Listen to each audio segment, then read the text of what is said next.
Quiconque soutiendra les Rajputs devra en subir les conséquences. Tels furent les mots de l'empereur moghol Babur, qui, après avoir perdu la bataille de Bayana, lança un appel désespéré à son armée contre les Rajputs. Tout le monde sait que le 16 mars 1527, Babur vainquit Rana Sanga, mais la bataille de Bayana, moins connue, eut lieu 24 jours plus tôt, le 21 février 1527, au cours de laquelle l'armée moghole fut sévèrement battue par les troupes Rajputes de Rana Sanga. L'histoire parle souvent des victoires, mais le processus réel et les stratégies psychologiques qui les sous-tendent sont rarement évoqués. Essayons de comprendre cela aujourd'hui. La défaite lors de la bataille de Bayana, combattue en février 1527, fut si grave que les soldats moghols furent effrayés par le courage des Rajputs et étaient prêts à quitter la terre des Kafirs pour retourner à Kaboul. Babur lui-même, dans son autobiographie, reconnut que les Rajputs, comparés aux autres soldats indiens ou afghans, étaient plus courageux, mieux organisés et prêts à se sacrifier car ils étaient dirigés par Rana Sanga, ce qui faisait que les soldats ne craignaient pas la mort. Babur comprit que cette bataille ne pouvait être gagnée que par l'utilisation des épées et du courage.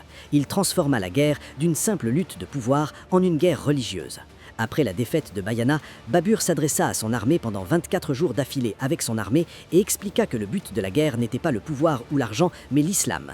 Il leur fit prêter serment sur le Coran, supprima les taxes pour les musulmans, leur fit abandonner l'alcool et annonça que les croyances religieuses devaient être pratiquées. Il désigna les hindous comme des kafirs et affirma que la cruauté envers eux était justifiée selon lui.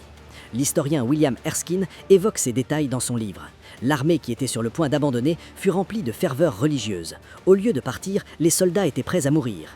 D'un côté, sur la terre de Kanwa, se trouvait le style traditionnel de guerre Rajput de Rana Sanga, tandis que de l'autre côté se trouvaient les canons de Babur, les explosifs, la stratégie Tulugma et l'obsession religieuse.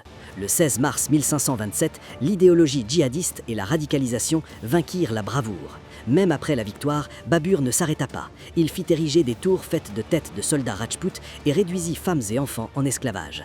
Il déclara fermement que quiconque tenterait de s'opposer aux Moghols subirait les mêmes conséquences.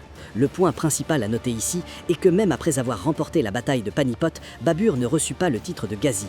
Il l'obtint après la bataille de Kanwa car il ne s'agissait pas seulement d'une victoire de pouvoir, mais elle fut considérée comme une victoire religieuse. Si Babur n'avait pas donné cette dose religieuse toxique à ses soldats, l'histoire de l'Inde serait aujourd'hui écrite dans une autre direction.